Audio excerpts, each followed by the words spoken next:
আসসালামু আলাইকুম গাইস, কেমন আছেন? সবাই ভালো আছেন? আমি সাগর চলে আসলাম বড় একটা ভিডিও নিয়ে। তো আজকে কিছু কথা না বললেও তো নয়।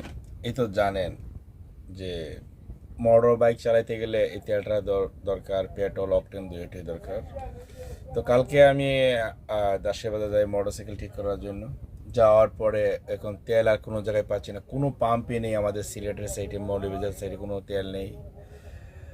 এমন এমন জায়গা তেল আছে, তারা 200 টাকা করে তেল বিক্রি করতেছে। ওই জায়গায় গেলে বলে তেল নেই, 1 ঘন্টা পরে, আধা ঘন্টা পরে, এই ধরনের কিছু কথা বলছে। আর পাম্পে তো তেল নেই, থাকলে তো দিবে। লাস্টে একটা পাম্পে যাই, খোলা পাম্পে যাওয়ার পরে এই তেলটার দাম ধরেছে মাত্র 130 টাকা। তো 130 টাকা বলতে আমরা পাম্পে থেকে আনলে তো হয় 122 টাকা, 125 টাকা, এমন তো হয় ধরে। হয়তো বাংলা 1-2 টাকা তারা দিতে পারে না, এটা তো আসলে আমরা আনতে পারি না। আবার ফ্রাইতে কোনো পাম্পে দেখা যায়, খোলা পাম্পে 5 টাকা 6 টাকা লাভে বিক্রি করে, তাও আমরা আনি, এটা কোনো ফ্যাট রয়ে না।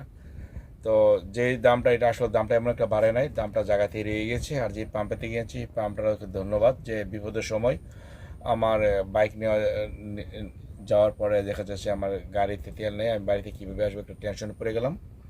তো কালকে আমি 2টা তেল আনছি 260 টাকা দিয়ে। আর আমি একটা তেল আনছিলাম, আরেকটা তেল, এই যে তেলটা আনছিলাম, এটা বলে আপনার তেল।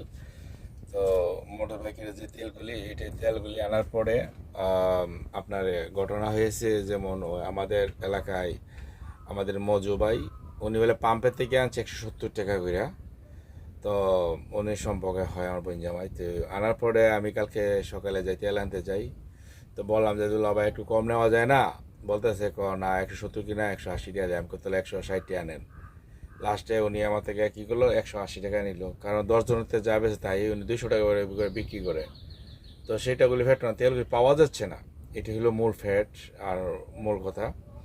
কারণ কালকে যদি আমি ধরেন তেল না পাইতাম, তাহলে 200 না 300 টাকা হইলে আমার বাড়িতে আসা দরকার। কারণ আমি গাড়ি তো ফালে, এত টাকায় তো ফালে আওয়া সম্ভব না। তো বাংলাদেশের ভিতরে আসলে অনেক সিন্ডিকেট চলতেছে, বড় বড় পাম্প যারা আছে তারা তেল স্ট্রং করে রেখে।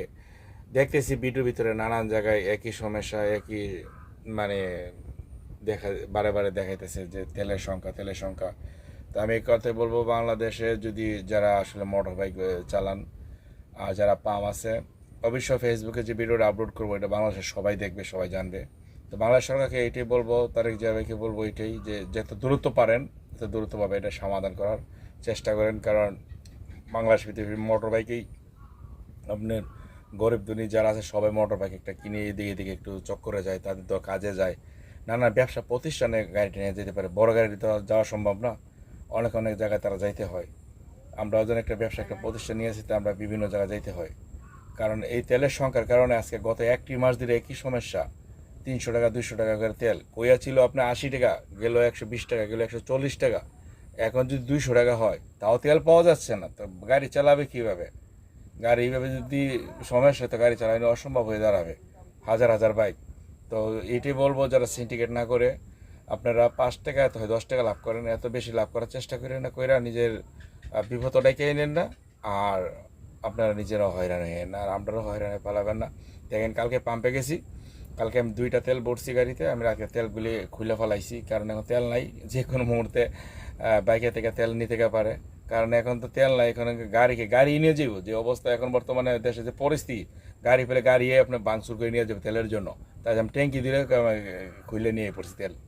আনলাম, এই যে তেল আনলাম, মানে 2টা বোতলের ভিতরে আমি তেল কী করছি, খুলে রাখিয়ে দিছি। কারণ যদি দেখা যায় বাই চান্সে গাড়িগুলি আপনার থেকে রাতকে নিয়ে গেল, তখন আমি তেল পাবো কই? আগে তো টাকা সংখ্যা ছিল কম, তেল মিলছে, এখন তো তেল মিলে না। টাকা আছে ঠিকই, তেল পাওয়া যাচ্ছে না, এই হলো সমস্যা। সবাই ভালো থাকুন, সুস্থ থাকুন। যদি আমার ভিডিওটা ভালো লাগে, অবশ্যই আপনার লাইক কমেন্ট শেয়ারে জানিয়ে দিন। আসসালামু আলাইকুম।